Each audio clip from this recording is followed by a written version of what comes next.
इसका lecture number 26 है कि 7 है? चेक करो।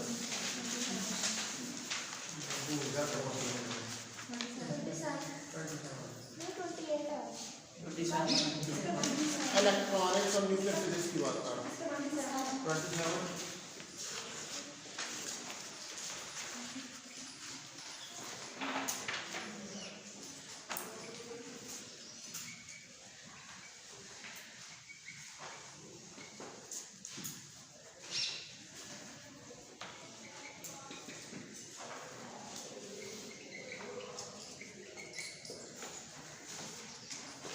कल हमने जो इसका सेकंड इस कोर्स का पोर्शन जो है उसको स्टार्ट कर दिया था, न्यूक्लियर फिजिक्स, और उसके अंदर हमने न्यूक्लियर प्रॉपर्टीज़ जो है उनको स्टडी करना शुरू किया था। और मैं आपको बताया था कि एटम के अंदर न्यूक्लियस और न्यूक्लियस की सराउंडिंग के अंदर इलेक्ट्रॉन जो है वो रिवॉल्व कर रहा होता है, और न्यूक्लियस जो है उसके अंदर दो पार्टिकल्स होते हैं। उन पार्टिकल्स को हम न्यूट्रॉन और प्रोटॉन का नाम देते हैं। प्रोटॉन में पॉजिटिव चार्ज होता है और न्यूट्रॉन के ऊपर न्यूट्रल होता है न्यूट्रॉन।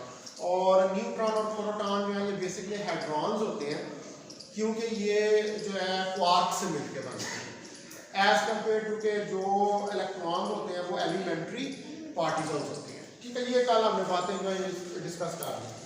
आज हमने जो इसकी कुछ टर्म्स और डेफिनेशन जो यूज़ होती हैं, जो हम फ्रीक्वेंटली यूज़ करेंगे इस पूरी न्यूक्लियर फिजिक्स के अंदर, जो आपके इस अंडर ग्रेजुएट लेवल के ऊपर है, उसमें पहले नंबर पर जो टर्म यूज़ होती है उसको हम कहते हैं nucleons.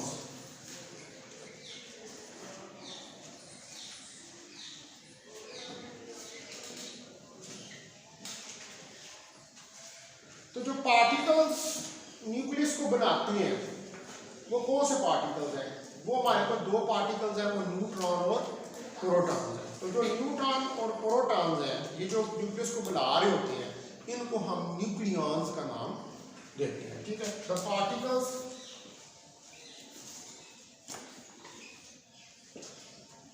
Making of the nucleus are neutrons and protons, and they are known as nucleons.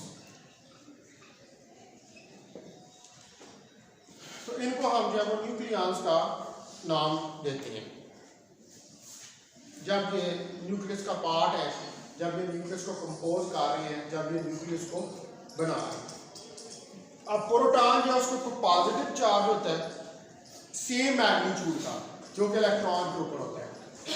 तो चार्ज ऑन इलेक्ट्रॉन कितना होता है? 1.6 × 10⁻⁻19 कूलम। तो चार्ज ऑन प्रोटॉन भी 1.6 × 10⁻⁻19 कूलम होता है। ये नेगेटिव होता है, ये पॉजिटिव होता है, लेकिन मैग्नीट्यूड जो है वो सेम होता है। ठीक है, the magnitude of charge of electron and proton is same. ठीक है, तो जो मैग्नीट्यूड है वो सेम है, सिर्फ फर्क किसका होता है? साइन का। एक के ऊपर पॉजिटिव चार्ज है और एक के ऊपर जो है वो नेगेटिव चार्ज है। अच्छा, इस तरह जो हमारे पास मास है इलेक्ट्रॉन का मास जो है me, वो 9.1 × 10⁻31 किलोग्राम है, लेकिन जो मास ऑफ प्रोटॉन है वो 1.67 × 10⁻27 किलोग्राम है। इसका मतलब है कि जो प्रोटॉन है वो 1836 टाइम्स हैवियर है देन इलेक्ट्रॉन। ठीक है, so it mean that proton is 1836 times heavier than electron। ठीक है जी, 1836 गुना हैवियर है किससे? इलेक्ट्रॉन से। यानी कि जो प्रोटॉन है जो न्यूक्लियस के अंदर है उसका मास ज्यादा है कितना? 1836 गुना, बहुत ज्यादा है, 1836 गुना ज्यादा है as compare two electron.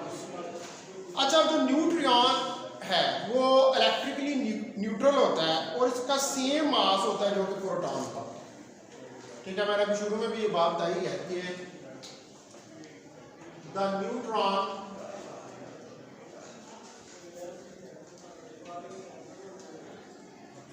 is electrically neutral and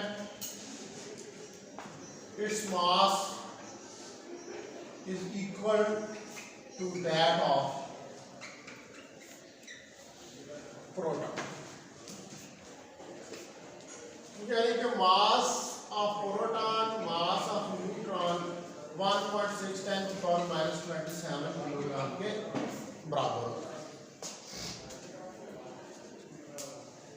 same mass proton का भी और न्यूट्रॉन का। इसका मतलब है कि न्यूट्रॉन जो है वो भी 1836 गुना भारी है एज कंपेयर टू इलेक्ट्रॉन। अब हमारे पास जो इनकी इलेक्ट्रिकल नेचर है प्रोटॉन और न्यूट्रॉन की वो डिफरेंट है। ठीक है, तो इसलिए ये इनके दरमियान में जो फोर्सेस होती हैं इनसाइड द न्यूक्लियस वो दोनों के दरमियान, हालांकि इनकी इलेक्ट्रिकल नेचर डिफरेंट है लेकिन इनके दरमियान में यानी कि जब ये न्यूक्लियस के अंदर मौजूद है तो इनके दरमियान में फोर्सेस एग्जिस्ट करती हैं। वो जो फोर्सेस इनके दरमियान में एग्जिस्ट करती हैं, जाहिर बात है कि जो कोई भी जो सिस्टम होता है वो जब किसी बाउंड स्टेट के अंदर है या किसी स्टेबल स्टेट के अंदर, तो ऑब्वियसली उस सिस्टम के अंदर जो पार्टिकल्स होंगे या जो चीज़ें मौजूद हैं उनके दरमियान में फोर्सेस होंगी जिसने उनको बाउंड किया। तो इसी तरह जो न्यूट्रॉन और प्रोटॉन है, हालांकि एक न्यूट्रल है एक के ऊपर पॉजिटिव चार्ज है, तो इनकी इलेक्ट्रिकली नेचर डिफरेंट है लेकिन इनके दरमियान में न्यूक्लियर फोर्सेस जो है वो मौजूद है। इसी वजह से आपका न्यूक्लियस जो है वो बन रहा है, न्यूक्लियस बनता है।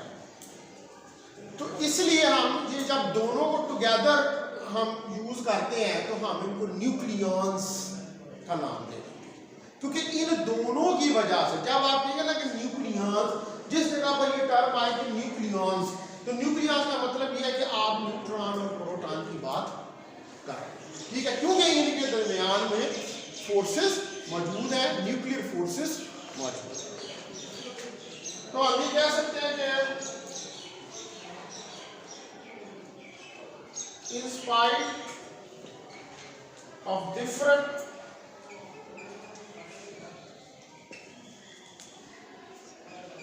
electrical nature of neutrons and protons, the nuclear forces exist between them. Therefore, they are termed as nucleons। ठीक है, तो इसलिए हम इनको न्यूक्लियॉन्स का नाम जो है वो देते हैं।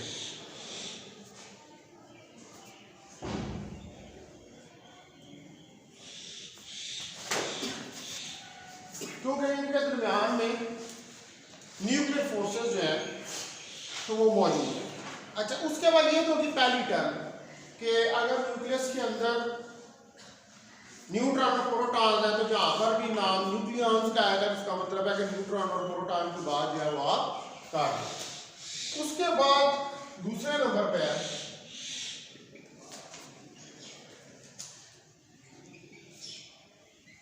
Atomic number Z। तो जो नंबर ऑफ प्रोटॉन्स होते हैं किसी न्यूक्लियस के अंदर, उतने ही नंबर ऑफ इलेक्ट्रॉन्स होते हैं उस एटम में।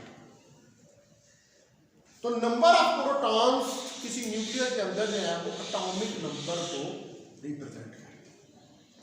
ठीक है, यानी कि कितने नंबर कितना है उस न्यूक्लियस, अरे वह न्यूट्रॉन भी है और प्रोटॉन भी है, तो उस न्यूक्लियस के अंदर कितने प्रोटॉन्स हैं, वो किस चीज को रिप्रेजेंट करता है, वो एटॉमिक नंबर को रिप्रेजेंट करता है। तो the number of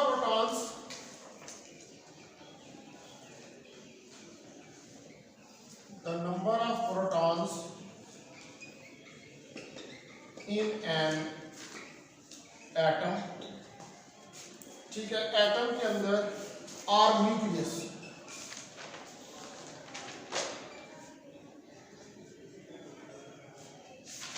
is called atomic number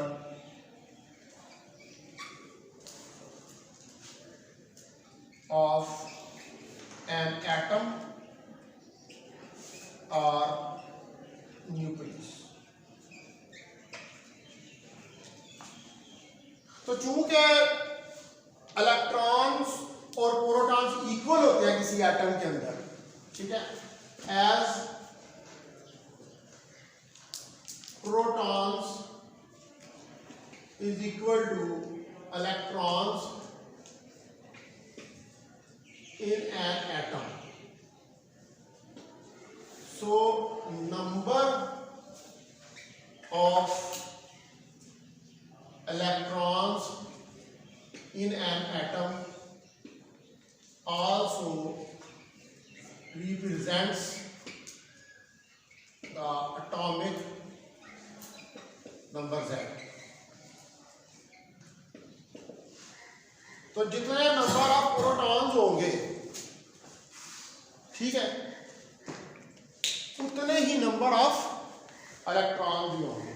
यानी कि जो एटॉमिक नंबर है वो बेसिकली नंबर ऑफ इलेक्ट्रॉन्स और नंबर ऑफ प्रोटॉन्स को रिप्रेजेंट करता है। कोई भी दो एटम्स होते हैं उनके पास सेम नंबर ऑफ प्रोटॉन या इलेक्ट्रॉन नहीं हो सकते, ठीक है, इसलिए जो डिफरेंट एलिमेंट्स होते हैं हम उनको किसकी मदद से डिटरमिन करते हैं, उनके एटॉमिक नंबर से। आप देखें ना, आप जब पीरियोडिक टेबल को देखते हैं तो पीरियोडिक टेबल के अंदर शुरू के अंदर हाइड्रोजन, नाइट्रोजन, ये सारी, क्लोरीन, ब्रोमीन, ये जितनी गैसेज हैं इन सब के एटॉमिक नंबर डिफरेंट होते हैं, ठीक है। तो इसका मतलब है कि चूंकि इनके एटॉमिक नंबर डिफरेंट होते हैं, इसलिए इनके डिफरेंट एटॉमिक नंबर्स की वजह से हम एलिमेंट्स के दरमियान में डिस्टिंग्विश जो है वो कर पाते हैं, सेम नहीं होते।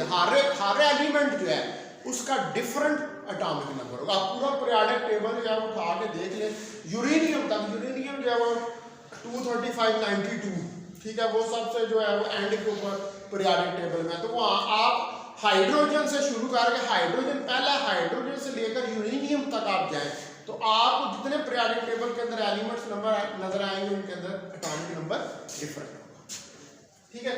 तो जो दो सेम एटम्स हैं उनके कभी भी एटॉमिक नंबर जो है वो एक जैसे नहीं हो सकते, वो हमेशा एक दूसरे से डिफरेंट होते हैं और इसी वजह से पीरियोडिक टेबल जो है वो फॉर्म होता है, पीरियोडिक टेबल जो है वो बनता है।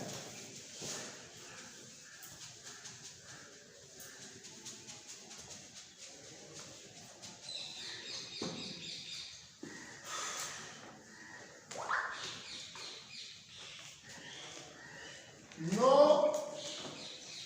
two atoms have the same number of electrons or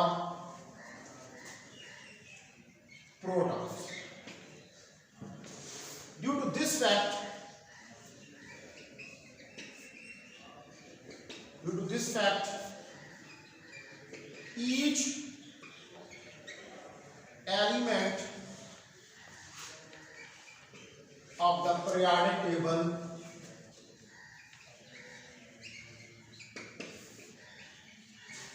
has different number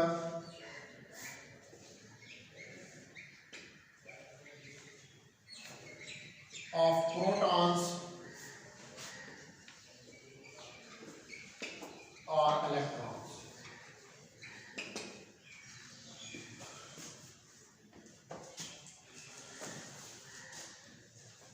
ठीक है, तो आपके पास जो पीरियोडिक टेबल है उसके अंदर सब एलिमेंट्स के नंबर ऑफ प्रोटॉन्स और इलेक्ट्रॉन्स एक दूसरे से अलग होंगे और इसी फैक्ट के ऊपर जो है वो आपका पीरियोडिक टेबल बनेगा। तो हम जो ये एटॉमिक नंबर है इसको हम एक और नाम भी देते हैं, इसको हम कहते हैं proton number. The atomic number Z can also be known as proton number,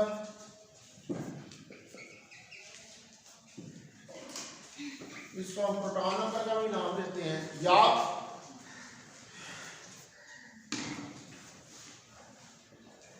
चार number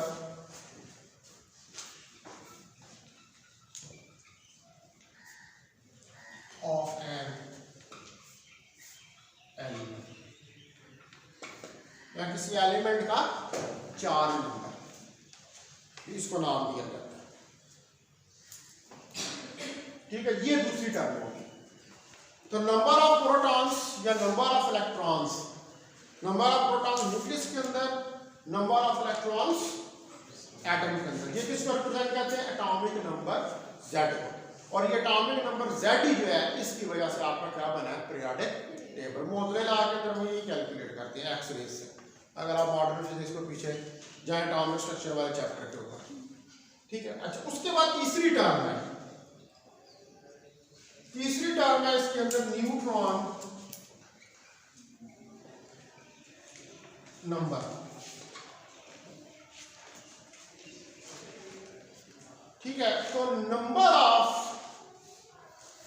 neutrons in a nucleus represent the neutron number, यानी कि किसी न्यूक्लियस के अंदर कितने न्यूट्रॉन्स, वो क्या होगा? उसका न्यूट्रॉन नंबर होगा। ठीक है, तो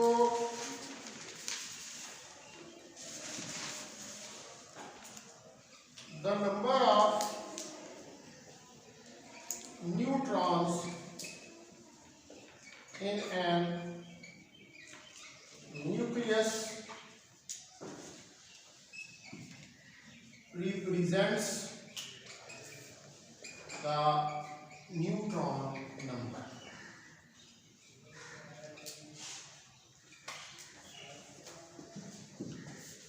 कितने नंबर ऑफ न्यूट्रॉन होंगे? जैसे नंबर ऑफ प्रोटॉन है तो एटॉमिक नंबर होगा, अगर नंबर ऑफ न्यूट्रॉन होंगे तो वो न्यूट्रॉन नंबर होगा। उसके बाद चौथी है इसके अंदर mass number.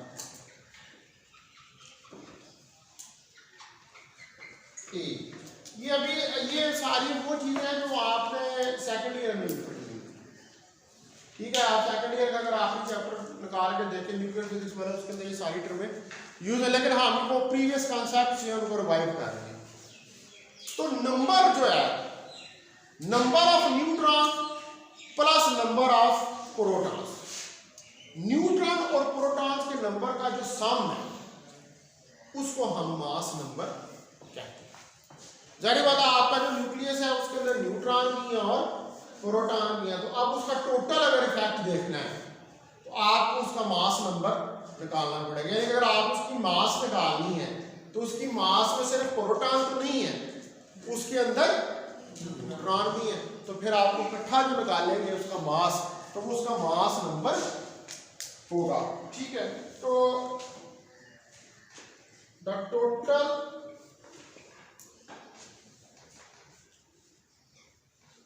number of neutrons and protons in the nucleus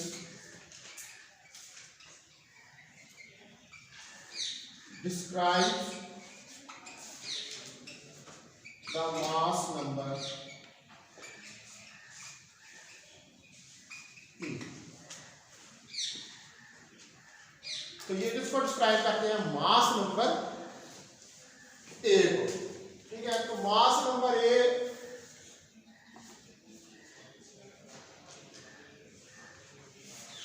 A of an element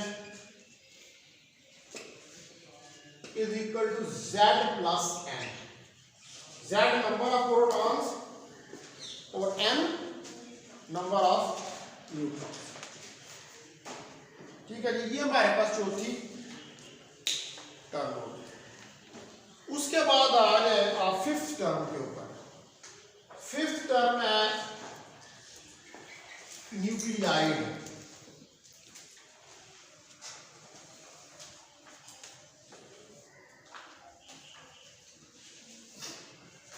जो पर्टिकुलर न्यूक्लियर स्पीशीज होती है। अब न्यूक्लियर स्पीशीज कौन सी हैं? न्यूट्रॉन, प्रोटॉन, यही है न्यूक्लियर स्पीशीज। चीजें न्यूक्लियर स्पीशीज की जगह चीजों को। ठीक है, तो जो nuclear species particular nuclear species है उनको हम न्यूक्लियाइड का नाम देते हैं। ठीक है, द पर्टिकुलर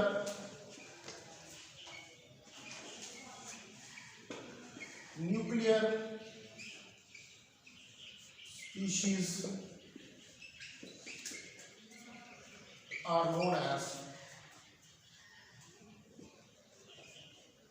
न्यूक्लियाइड। इसको हम न्यूक्लियाइड का नाम देते हैं।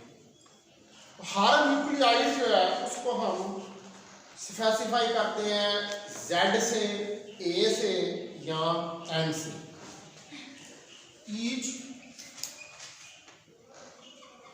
nucleide is specified with Z, A or and N। ठीक है, हर न्यूक्लियाइड जो है ये सारी क्या है? ये न्यूक्लियाइड स्पीशीज है। तो अब जो पर्टिकुलर न्यूक्लियाइड स्पीशीज होती हैं उसको सिंबॉलिकली हम किस तरह रिप्रेजेंट करते हैं? ठीक है, सिंबल ऑफ न्यूक्लियर या सिंबल ऑफ न्यूक्लियाइड। तो सिंबल जो होता है इसका AZ, Z एटॉमिक नंबर है, A मास नंबर है। यहां इसको यूं भी लिख लेते हैं XAZ।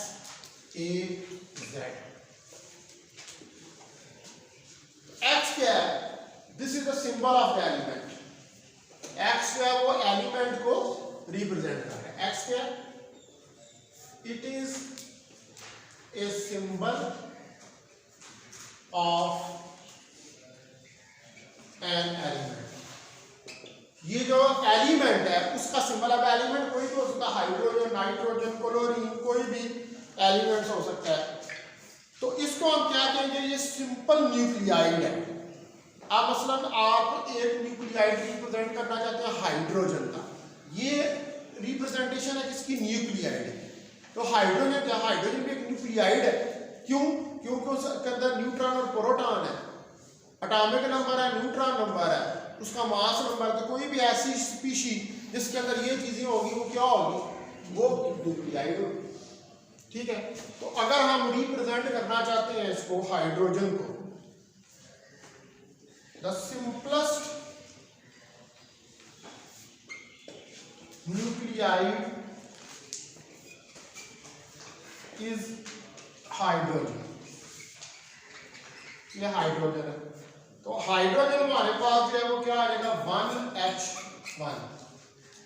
क्योंकि एक ही उसके अंदर प्रोटॉन होता है, तो जब एक ही प्रोटॉन होता है तो एक ही इलेक्ट्रॉन भी उसका होगा। तो 1 ही उसका एटॉमिक नंबर होगा और 1 ही उसका मास नंबर होगा। ठीक है, अब जो हाईएस्ट या हैवीएस्ट न्यूक्लियाइड है, ठीक है। The heaviest nuclide is uranium, वो यूरेनियम है। तो यूरेनियम को हम किस तरह रिप्रेजेंट करते हैं, यूरेनियम 23892, ठीक है। इसके कई आइसोटोप्स होते हैं, 238 235 भी होता है, ठीक है। वो यार अभी बाद में हम सिर्फ जाके इस तरह इसको रिप्रेजेंट करते हैं, ठीक है। इसके अंदर Z92 है, A238 है, ठीक है, और N A माइनस Z है, तो that is equal to 146।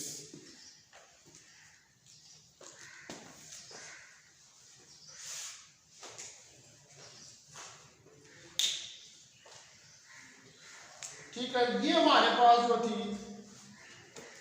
Main terms कितनी होगी, 5, यानी कि आप इन 5 मेन टर्म्स को बार बार, ये अभी पूरा न्यूक्लियर फिजिक्स का कोर्स आपने पढ़ना है, इसके अंदर बार बार आपने इनको स्टडी करना है, इन चीज़ों को। ये बार बार टर्म्स यूज होगी, atomic number, neutron number, mass number, ठीक है, न्यूक्लियाइड, ये सब चीज़ें बार बार जो है। अब हमने ये जो A, Z और M, A, Z और M, A क्या mass number, Z atomic number और M क्या न्यूट्रॉन नंबर, इनकी बेसिस के ऊपर आइसोटोप्स को डिफाइन। ये आइसोटोप्स आप केमिस्ट्री में भी पढ़ते हैं और फिजिक्स में भी आपने पढ़े हुए हैं, वही जो 12वां आखिरी चैप्टर है 21वां सेकंड ईयर का, उसके अंदर, और केमिस्ट्री के अंदर भी ये जिन लोगों ने अपनी इंजीनियरिंग पढ़ी हुई है उन्होंने ये पढ़े हुए हैं उसके अंदर आइसोटोप्स। तो केमिस्ट्री में तो ज़्यादा इसकी डिटेल में जाया जाता है, लेकिन हमें यहाँ पर सिर्फ न्यूक्लियस के हवाले से ही इसकी ज़रूरत है।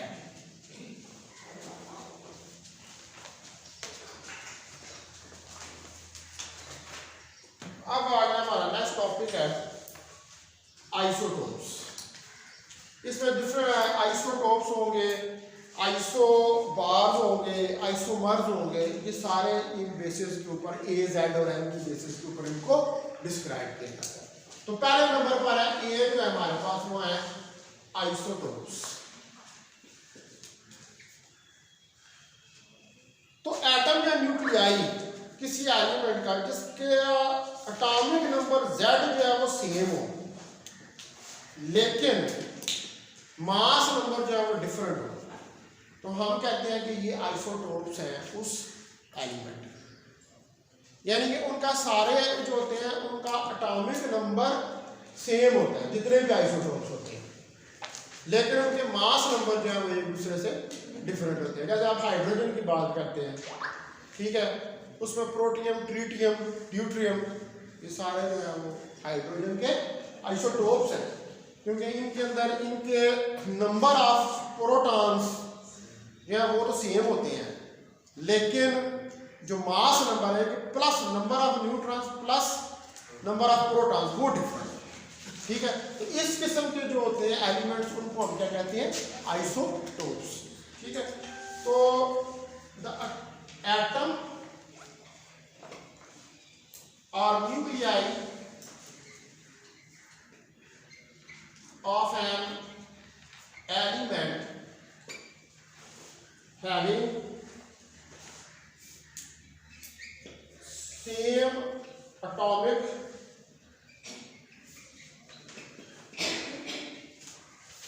number Z but different mass number A are called isotopes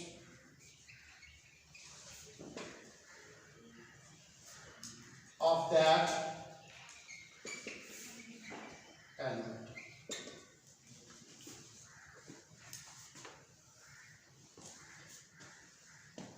इसका मतलब है कि आइसोटोप जो है वो एटम्स होते हैं सेम एलिमेंट के विच differ only in number of neutrons. तो 98 नंबर तो सेम है, 98 नंबर सेम होने का मतलब है कि प्रोटॉन तो सेम है, तो मास नंबर चेंज हुआ है, तो मास नंबर चेंज होने का मतलब है कि नंबर ऑफ न्यूट्रॉन्स चेंज हो। ठीक है, तो it means that the isotopes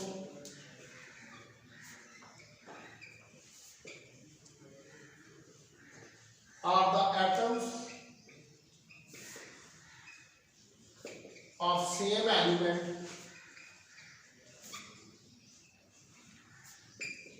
with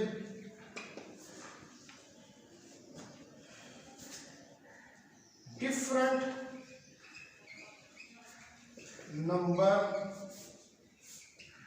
of neutrons।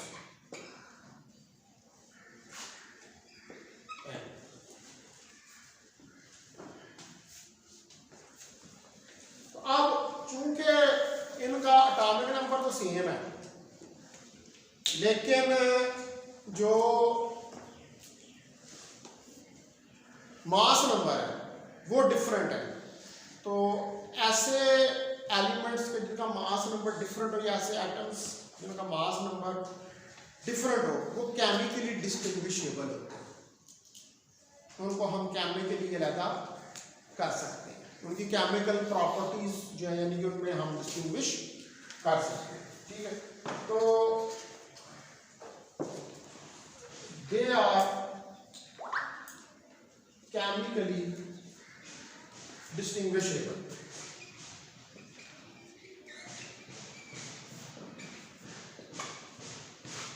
इसका मतलब है कि ये जो आइसोटोप्स होंगे किसी एलिमेंट के, या वो आइसोटोप्स क्या वो एटम्स हैं, तो वो एटम्स जो है वो केमिकली एक दूसरे से डिफरेंट है, इस बात का नहीं होगा, यानी कि उनकी केमिकल प्रॉपर्टीज सेम नहीं होंगी, उनकी केमिकल प्रॉपर्टीज एक दूसरे से डिफरेंट होंगी। ठीक है, since they have same number of electrons, so the proton same है,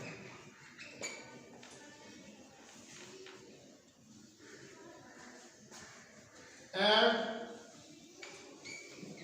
occupy the same place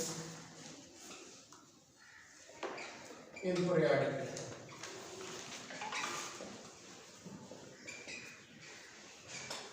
chemical properties जो होती हैं किसी भी एलिमेंट की, हमें उनका पता उसके मास नंबर से लगता है। ठीक है, और जो फिजिकल प्रॉपर्टीज होती हैं वो उसके एटॉमिक नंबर से रिलेटेड होती है। तो चूंकि मास नंबर डिफरेंट है इसलिए केमिकल प्रॉपर्टीज डिफरेंट होगी, लेकिन फिजिकल प्रॉपर्टीज जो है वो सेम होगी। ठीक है, क्योंकि मास नंबर जो है वो डिफरेंट है लेकिन जो एटॉमिक नंबर है वो सेम है। अब मिसाल के तौर पर जो हाइड्रोजन है इसकी एग्जांपल हम लेते हैं। फॉर एग्जांपल हाइड्रोजन, अब हाइड्रोजन के 3 आइसोटोप्स होते हैं। ठीक है, 1H1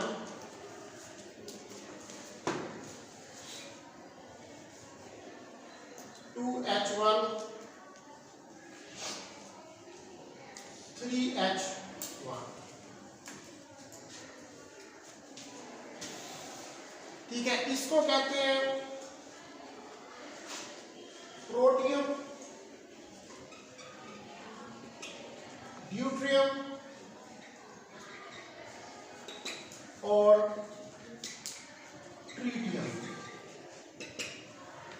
आप इनके देखे सबके Z तो सेम है, बात कौन है ना, सबके Z जो है वो सेम है, लेकिन जो हमारे पास इसके ये मैं शायद ये Z और ये इसका 1,1 3 1। ठीक है, यानी कि पहले के अंदर Z1 A1, दूसरे के अंदर Z1 A2, तीसरे के अंदर Z1 A3।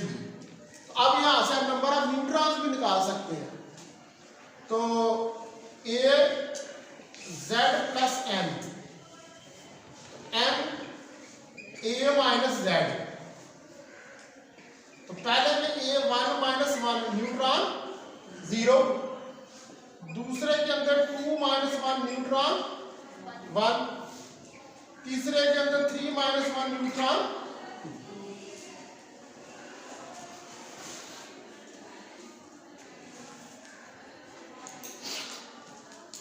ठीक है, तो इसी तरह हमारे पास यूरेनियम जो है उसके भी आइसोटोप्स होते हैं, वो भी मैं लिख देता हूँ। यूरेनियम के जो है वो 235 92, यूरेनियम 236 92, यूरेनियम 237 92 और यूरेनियम 238 92। अब आप देख लें इन सब में नंबर ऑफ न्यूट्रॉन्स डिफरेंट है लेकिन नंबर ऑफ प्रोटॉन्स सेम।